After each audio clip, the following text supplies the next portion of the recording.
All right, we're back for another episode of The Bully Pulpit. Today I am by myself. Chris has an engagement that he cannot break. And it couldn't be on a crazier day. News coming in almost by the hour on post Super Tuesday. But I'm sure he will have lots to fill us in on when he gets back. And maybe some insider takes as well from the past week and especially the past 24 hours. My name is Justin Schoenfelder, founder and CEO of Fantasy Elect, where we are bringing the fantasy sports experience to politics, giving you the ability to build your dream lineup, earn points on how well the candidates perform, and compete for bragging rights and real cash prizes. All right, we're going to jump right in. It's a busy day. Like I said, there's a lot going on. We're going to have to start. I didn't know this is where we're going to start, but we're going to start with Nikki Haley suspends her campaign. Listen, I think if you go back and you listen to all of our episodes, you will see that I always felt this was inevitable. I felt like it was inevitable from the beginning. I don't know how many people could have looked at the Republican primaries and felt, even when everyone was in a year ago or maybe a little less, but from the moment everyone was in, it didn't matter to me. I could see very clearly that with the first through the 91st indictment or the fourth indictment, 91st charge against Donald Trump, his core hold and his appeal to enough of the Republican electorate, the most ardent aspect or branch of the Republican electorate, which is the one that votes in primaries, were his biggest supporters. So I always felt like this was inevitable, that it would be Biden, that it would be Trump for the Republican nominee. Granted, we are not at the presidential convention yet. A lot can happen, and I think the smart money is that there will be some kind of surprises that do happen. But this is what I kind of expect all along. And I will say, to my credit, I don't think that Chris believed as much as I did that she would be out. I think he also understood that some of it had to do with fundraising and things like that. Listen, last night, Super Tuesday, she won Vermont. And before that, she won Washington, D.C. So she has some delegates under her belt. And I think actually even before that, in Michigan, she won some delegates because of the way they apportion the delegates by winning percentage. So she has some delegates under her belt. And I see why Chris was saying if she's still fundraising, she's still able to stay in the race. She doesn't have to go into debt. Then she's in a position to keep running. And now that I think about that, it makes sense. But if I were Nikki Haley and I could still shadow campaign for 2028, why keep spending money in 24 when I could just be raising money? If when something is a foregone conclusion and a lost cause, I don't think it makes sense to keep throwing good money at bad. There's sunk costs.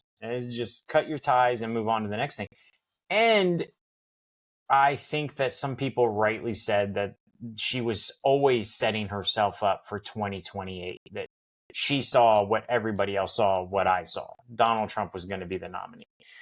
And I think that's why she's out. My guess is, and I'm really excited to ask Chris this, is that how does it work now for a shadow campaign and fundraising for the next 4 years?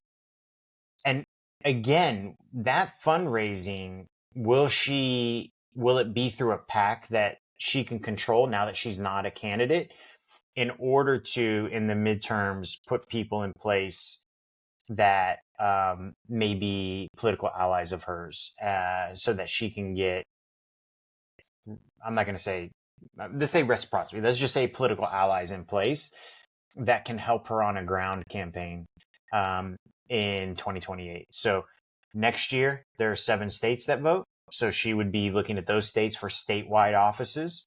She would be looking at 2022, getting people in place that could be helpful to her. So if she's playing the long game, it seems to make sense to me. Stop spending money, continue to raise money. That seems to be the game for me. But still, a lot of people are acting as if they're shocked about this. I don't know why, but they are continuing to. They're continuing the narrative, I guess, that this wasn't a foregone conclusion. I think it was. And it's probably not even the most interesting news, really. And let's jump into some other things. Again, it's kind of a crazy day, right? So the thing that we didn't cover last week was Michigan. And I'm glad we didn't cover it because I wanted to look at because it gave us the opportunity to compare what I saw in Michigan with what I've seen now on Super Tuesday. And I'm going to throw some things out that people may not want to hear, and I could be wrong. We will have to ask Chris maybe how he sees it. But this is what I saw in Michigan was Trump underperformed his polling. He got 68% of the vote among Republicans in Michigan. Biden performs, he got 81% of the vote, right? But now as we start to pivot towards a general election view, okay, how are those two going to line up against each other? Well, if you look at the total vote get for Trump, he got 750,000 votes in Michigan. Biden only got 618,000 votes. Now, I don't think that this has really anything to do necessarily with the challengers doing better, because again, Biden got 81% of the vote. What it does say, however, is that more Republicans turned out to vote. It also says that if you were to just take that turnout for Michigan, if that was a general election race, then Trump would have beaten Biden, right? So he got 757,000 votes. Biden got 618,000 votes. This is in Michigan, which is going to be a key state. So what I think is being missed in the narrative is, forget about overperform, underperform. It's, where is the energy in the party? Where are more people going to turn out in the party? If 500,000 more Republicans turn out in Michigan for the general election, but Trump underperforms, he still has an advantage to win Michigan. So those voters who say, I would never vote for Trump, obviously, because he only got 68% of Republican votes. But depending on how that math breaks, even all things being equal, it looks to me that there is a groundswell of enough people that are going to vote Republican. And out of that group that's going to vote Republican, are they going to vote for Trump? A question would be, I guess, are they still going to vote Republican if their options are Trump versus Biden? And I think that's the game that the Biden camp is playing. But from what I've seen, so another important state, Minnesota, 171,000 votes for Biden last night on Super Tuesday in Minnesota, compared with 232,000, almost 233,000 votes for Donald Trump. And by the way, Biden did better as a percentage of the turnout. Biden, not much. Biden got 70.7% of the vote, and Trump got 69.1% of the vote. So about 1.5% more for Biden in his primary.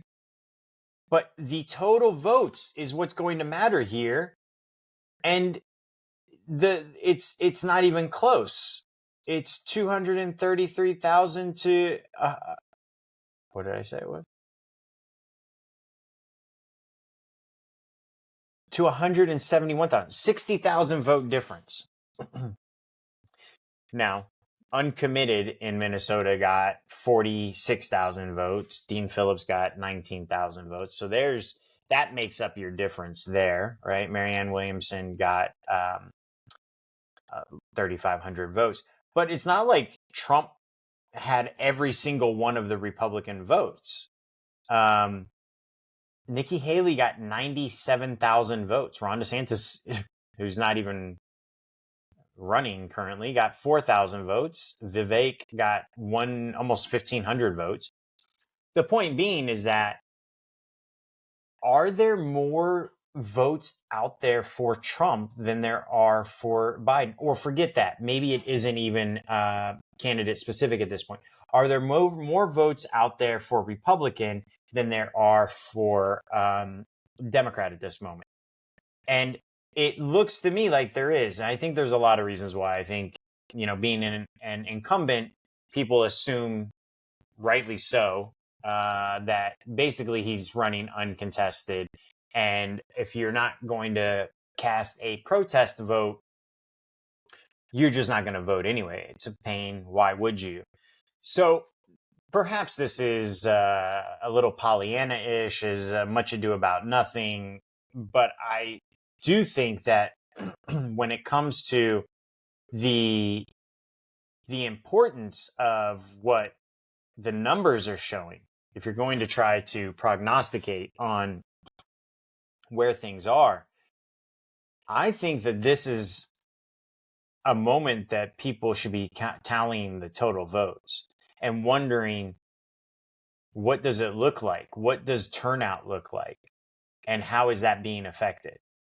So that is the biggest aspect that I've seen across Super Tuesday, and prior to that, Michigan. I wanted to touch on it last week, and I'm glad we didn't touch on it last week, because it works well into what we're talking about now.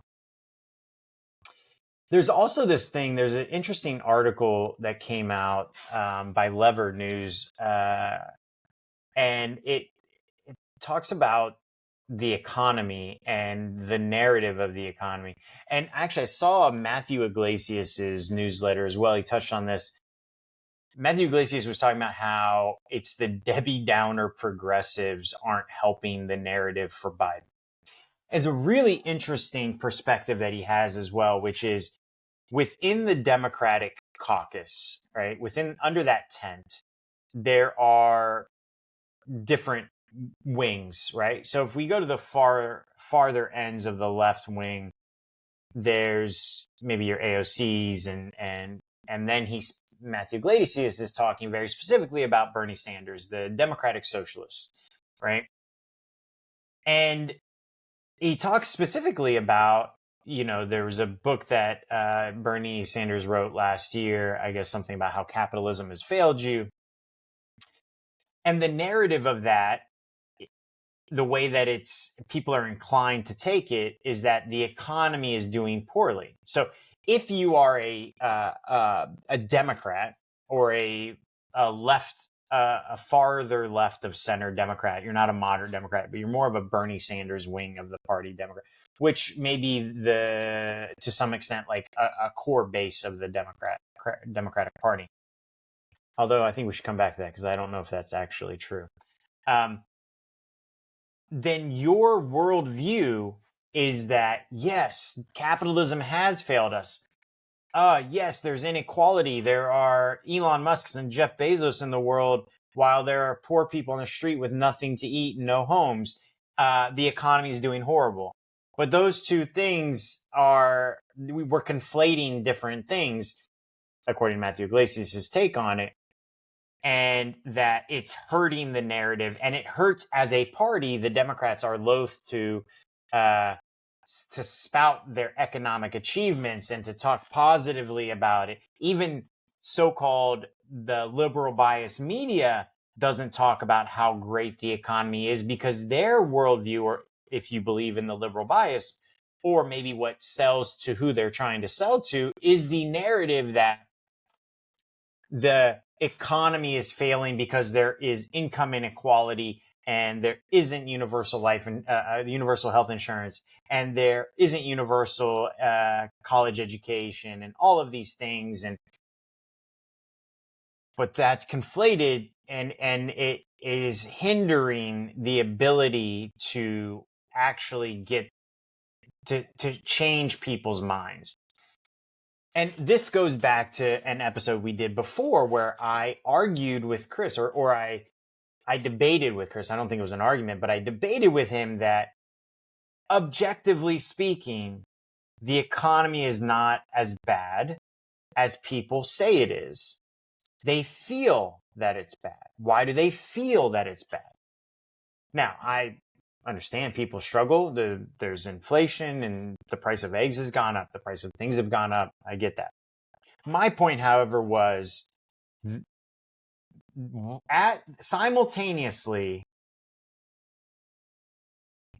simultaneous to complaining about the rising gas prices, the purchasing of trucks compared to cars has not drastically changed. I saw recently, I don't even know if it actually has changed. I was reading something recently, and I don't know if anyone remembers this. It shows my age a bit, but I believe it was 2003, 4, 5-ish. Might have been earlier, might have been later. It was in Bush's term, President George W. Bush's term. And there was a massive gas spike. And at that time, and this could have actually also been like post 9/11 during the economic, there was also an economic crisis that happened as part of that as well. Gas prices spiked, but purchasing of trucks dropped. And I think at some point it was like the most purchased vehicle in the U.S. was like a Ford Ranger or F-150 or something.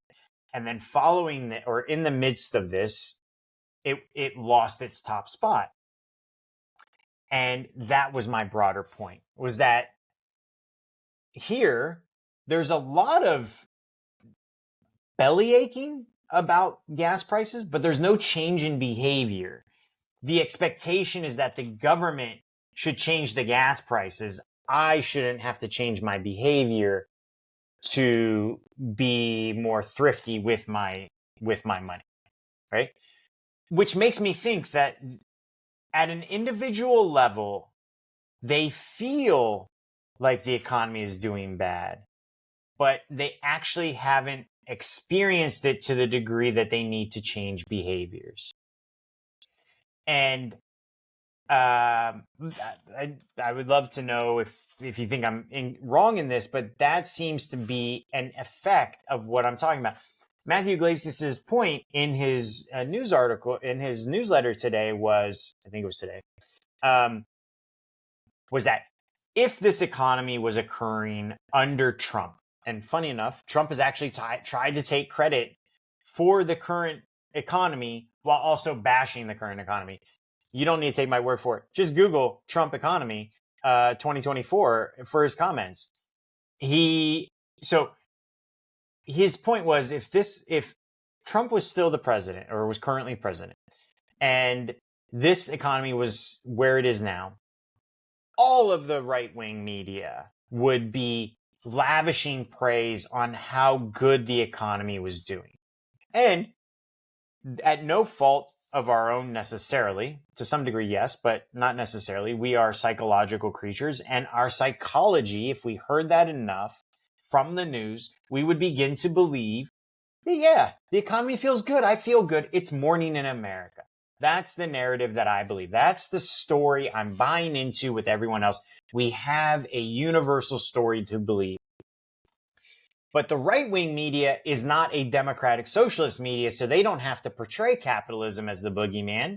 So they can tout the benefits and the achievements of capitalism and the current capitalist economy in the quality of your life. They can do all of that unabashedly, full-throatedly. They can completely do that. But they can't do it. But the left-wing media can't do that because it doesn't align with the the principles or the values or the belief system of their core demographic of their customer, which is the people who consume the MSNBCs of the world, right? It's a very interesting take. I highly recommend people, we can drop it in show notes, but I highly recommend that if you have the chance, go read it. You probably find it on Matthew Iglesias' Twitter. He might have a link to his newsletter or that one in particular. But I think that this is, to go back to where we started with Super Tuesday, this narrative is potentially motivating people and motivating Republicans. There may be a malaise on the left. This is my left. A malaise on the left, and an aggressiveness or a motivation on the right. So I think that's why we're seeing more turnout, more numbers, and will that continue into the general is the question. Now, as a quick flip here, back to the very first thing we talked about with Nikki Haley, Trump released, I think, a very wise, a very smart statement today to Nikki Haley supporters specifically. And he used Trump's own words against them. Trump previously said, if you are a Nikki Haley supporter, this was after New Hampshire. I think it was after New Hampshire. It was. If you are a Nikki Haley supporter still, then we don't want you. That's a bold statement from a politician who should want everyone, anyone at any time, because that's where your power is derived. Biden, I think, wisely, and I think it was very savvy, released a statement that said, Nikki Haley supporters, Nikki is no longer in the race. Donald Trump has said he does not want you and you are not welcome. But we do want you. We believe if we share a common ground in democracy and NATO and defending ourselves from our adversaries, blah, blah. He ran through the points basically of Trump's list. Seems anti-NATO, is perceived to not be strong against our adversaries and have a cozy relationship. He may or may not. I'm just saying that's the perception many have. And he's going to be dictator on day one is what he said, right? So, and he went so far, by the way, let me just make a statement about dictator on day one. That's been discounted by many people who want to, I think I'm just going to come around and say, apologists for Donald Trump. People are like, oh, I don't think that's what he means, or he doesn't mean it like that, or y'all take him too seriously, or I don't think about what he says, blah, blah, blah. Those are all what I would call Trump apologists, right? And enablers. And the thing about that I believed him when he said it, and I think he was being literal, is not that he said it, but it was that he also went on to argue and believes that he has unlimited presidential immunity. And those two things go together for me. In his mindset, in his thinking, how he views his position in the country, not as a servant of the people, not as a servant of the law, not as an enforcer of the law. Remember, he doesn't make the law. Congress makes the law. He enforces it. Not in that way, but dictator on day one and immune from any prosecution, but perhaps that is even more. I think if you keep giving rope, it could go into many things. Immune from many things. So that's my little tangent. I believed him when he said it because I was also listening to what he had to say about his belief in presidential immunity. I don't believe that that's true. So put those two things together, I believe it. Back to Biden. If you believe in these things, which of Nikki Haley supporters, the majority, that's why they didn't vote for Trump and the reason they voted for Nikki Haley. Many of them said that they don't like Nikki Haley. At least one news site, CNN, had an interview with a woman in I want to say New Hampshire, who said, I voted for Nikki Haley because I didn't want to vote for Trump. And if my choice is between Trump and Biden, I'll vote for Biden every day or every time. I don't remember how she phrased it. So, many of these voters may already have a predisposition and inclination to vote for Biden. But even the ones who didn't, there's also a great majority in there that are they say they would never support Trump. But maybe that means they would stay at home. Now with this outreach, with this olive branch, instead of staying at home, do they now go to the polls for Biden, right? So I felt like, I think that was very astute. I think that was very savvy. And I think, honestly, it capitalized on a political mistake by Trump, which was to throw down a gauntlet of support me now or never. Well, if that's the way you want it, many people will remember that. If it was me, Chris is the one who does these things, I would say you take that clip from New Hampshire and you run it to all of the Haley supporters, and you say he came out and said he doesn't want you. We do. We want you. We want to find common ground with you. That gives them an incentive. That gives them a voice rather than a staying at home. You're saying, no, we can find middle ground. We can moderate our position. You can moderate your position. And in the middle, there's something that was tenable for both sides. So I thought that was a really wise move. The important other news I'd like to touch on, because it became an issue here on Twitter. Somebody posted that there was record high crime in Biden's America, right? And I think actually this also became an issue, just so you know. There's a very heated political fight for the district attorney in Austin. A deep blue Austin is what they say. It's a different blue in Texas. Austin is a different kind of blue. It's not the same blue. Deep blue in Austin is not the same deep blue in LA. Okay, I think people should know that. But I wanted to point out that under Biden, and this is not meant to be a endorsement of Biden, but I just think it's important to note things. Crime is at decades low. Violent crime, property crime, they're all at decades low.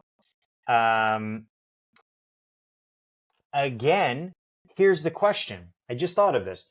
Is this also like what Matthew Iglesias was talking about with the economy debate, right? So is there a narrative within the center left wing of the U.S. party and media, electorate and media, that views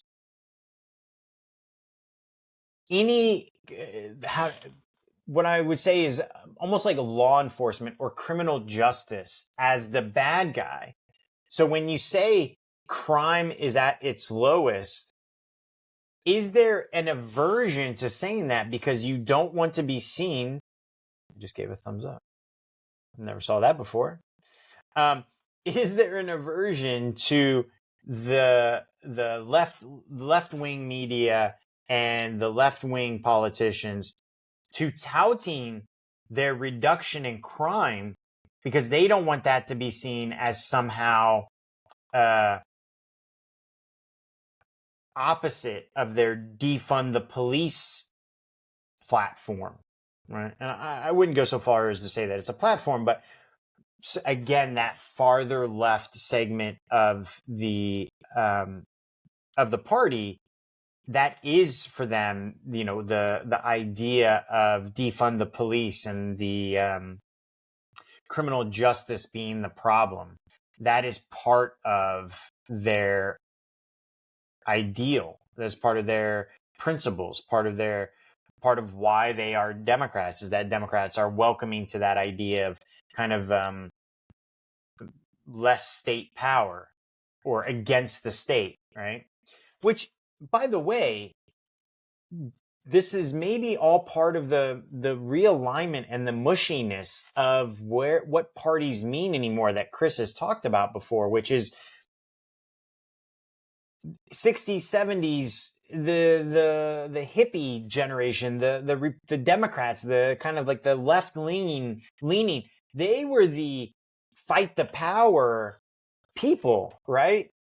So how did that then convert itself into they are the deep state? They are the ones that are now the power that be, the criminal justice, the spying on you. My understanding of who is in the government workforce is that the FBI agents have a right of center leaning, that many in the defense have a right of center leaning. It's like the logic breaks down is my point. But I wonder if, because there is this aversion to touting criminal justice and being tough on crime at a national level, I mean, by the way, then is that preventing the left-leaning networks,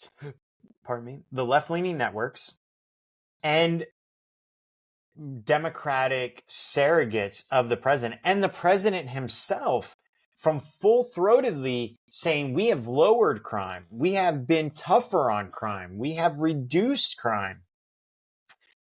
And I think, by the way, you could tie those two things together. You could say we've reduced property crime by these initiatives that have helped people in need. So now they don't have to commit property crime. Instead, we're putting them to work because we have record low unemployment. We have increasing wages. Because of that, we have enfranchised, we have brought people into the economic system, and they are doing better, that they now no longer have to commit property crime. What's preventing that from being said? Is it this ideology from the far left? I don't know. I just tied those two things together in my head, but it is very interesting to me because you don't hear about those successes. I have to consume plenty of news for my my job, for what I do, right? For this alone, for Bully Pulpit, I'm reading a lot of news and figuring out, okay, let's do this story, let's do that story. I see 10 times more negative things about the economy and about crime and about inflation and everything than I do positive stories. Now, if it bleeds, it leads. I get that. Everybody wants to sell their media.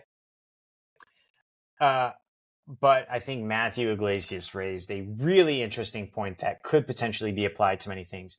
And if you remember, in a previous episode, we covered this very same issue as it related to oil, and that the U.S. was pumping record levels of oil, breaking the historical record, outproducing Russia, Saudi Arabia, Venezuela. We are the largest producer in the world. And not only that, we are producing more than we have ever produced of oil. But nobody wants to talk about it. It was in our previous episode, right? Biden doesn't want to talk about it because of the ideology on the left, the climate side. And the right doesn't want to talk about it because then they can't beat him up over drill, baby, drill. Trump can't argue drill, baby, drill, lower your gas prices, and say, as he said, we produce more oil under my presidency than any time ever. Interestingly enough, may not be an inaccurate statement if he's talking retroactively, right? During my presidency, we produced more oil than we had ever produced before. That may be true. I don't actually know the statistics, but maybe. What he doesn't say is that we produce more oil than we are producing now. Interesting, he doesn't say that, right? I maybe have a little bit of an obsession with really listening to people's words and finding that gray zone that they're not saying, but they're saying something in what they're not saying, right? So the right is not going to say, oh, Trump is pumping more oil than ever, he's horrible for that, right? It takes away a key argument from Trump. But also, everyone on the left is mum. No one's saying anything. Mum's the word. And it's interestingly enough, it really is a question as to, is it a policy success or a policy failure? And actually, is it a policy success and a political failure, right? So policy wise, people are doing better because there's more oil, right? I think that helped inflation come down. Obviously, lower gas prices, it lubricates the economy. I'm not saying it's a bad thing to have lower gas prices and to pump more oil. At the same time, by the way, growing wind and alternative energy production year over year. Here in Texas, we're producing more than ever as well of alternative energies. So there are many victories and there are many achievements that, for whatever reason, whether it's this ideology or just bad campaigning, Biden and his team and his surrogates and the party in general have not stated. They've never made the argument to reelect them based on the accomplishments they've already done. Is your life better today than it was 4 years ago? And actually, I would argue that it is. If you look at just analytically 4 years ago, not blaming anyone, not saying it was Trump's fault or anyone else's, COVID, all of these issues, where you were 4 years ago and where you are today, I would say the majority of the people in the US, like overwhelmingly majority of the people in the US, are better off today. So they can't run on that. Now, I'm going to finish with this. The most interesting thing is that probably isn't something good to run on anyway. I don't know if it was Chris. I think it might have been. I had a conversation with someone recently, sometime. I don't know if it was recent. But I had a conversation with someone that you never run on your achievements. You always run on making the future better, not the past. Oh, look how great things were. Look at how good everything we've done. No, you run on the future, on improving people's lives in the future. I would say there's a caveat to this. Sometimes politicians run on a boogeyman. So it's not that I'm running on, I'm going to make your life better. It's I'm better than this person because he's trying to destroy you. They're trying to kill you. They want to blow you up. All of these things, right? I think, again, not a qualitative statement about George W. Bush, but his campaign in 2004, his second campaign was this: the boogeyman of terrorism. The boogeyman of they're coming to kill you. They hate you because of your freedom. I'm your only option. We're fighting them over there so we don't have to fight them here. A threat to you. Not a vision of the future. Not we're doing all of these things for the future to make your life better. So those two things work. And Biden, I don't think, has a boogeyman. I think that may be part of what his strategy is actually as well. Trump is a boogeyman. Democracy is at stake. And I think, okay, that's a good argument. And you can't use, this is what we've already done. That's not going to work. Now, what is the future, right? And it's a very interesting, nuanced thing. Again, next week, I'm going to have to ask Kristen what he thinks about this, because is there a psychological disconnect of an 80-something-year-old man talking about the future? And maybe that there's some sort of cognitive dissonance there in the electorate where the people around him are saying, don't talk about the future too much. Because when you talk about the future and somebody sees you, old man, talking about the future, they think about you not being around, right? So maybe it's wise to run against Trump. I just think that Trump was 4 years ago and he isn't the same boogeyman, right? It's hard when you've been in control for a while to say that there's a boogeyman to protect you from that is just your opponent. Terrorism post 9/11 during Iraq and Afghanistan wars. That makes, okay, you can create a boogeyman out of that, but creating a boogeyman out of a guy that says he wants to be a dictator on day one, it's a bit too existential for people. What isn't existential, however, is abortion, Roe v. Wade, IVF in Alabama. Those are not existential. Those are real people's lives. And that is a good boogeyman. Is it enough? I still think Biden needs to have a vision for the future. He maybe doesn't talk about it for the future. And Kamala should not talk about it for the future because, again, cognitive dissonance, that's a weak spot for him. I don't know what she gets him necessarily. I don't think she helps him. She doesn't help him with the Arab American community in Michigan. Not that I've seen. She isn't really helping in what the identity politics I think of people thought that she would help with, at least in this campaign. Previous one, maybe she did, but not in this one. So, but to have your surrogates talk about what is the party's vision for the future? Where are we going? What do we want to do for the future? And that's where Vivek has been, and by the way, ideologically, when I listen to him speak, I don't know necessarily, but he is very good at framing where they're going, what the future they're selling is, how they're going to improve your life up and to the right, always. So that is a powerful message of this is where we are going to take your life. This is what life is going to look like with us. This is the future. This is nirvana, right? This is the shining city on a hill. America's greatest days are ahead of it. It's morning in America. You talk about the future. So that's where we are for today. You know, on the over-under thing, it's not as fun when I'm by myself. I will say this. We are about to announce some very exciting things, especially as it pertains to what Chris and I have been doing every week with our over-under challenges of each other. I will also say, by the way, I will put it in the information section of this episode.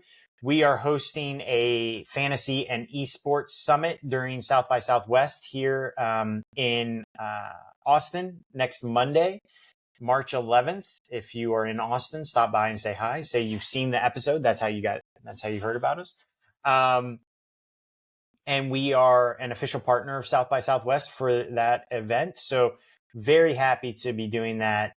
We have several partners from different, we have sponsorships from many partners and couldn't have put that on without them. So big thank you to all of them. I hope they see this. All right.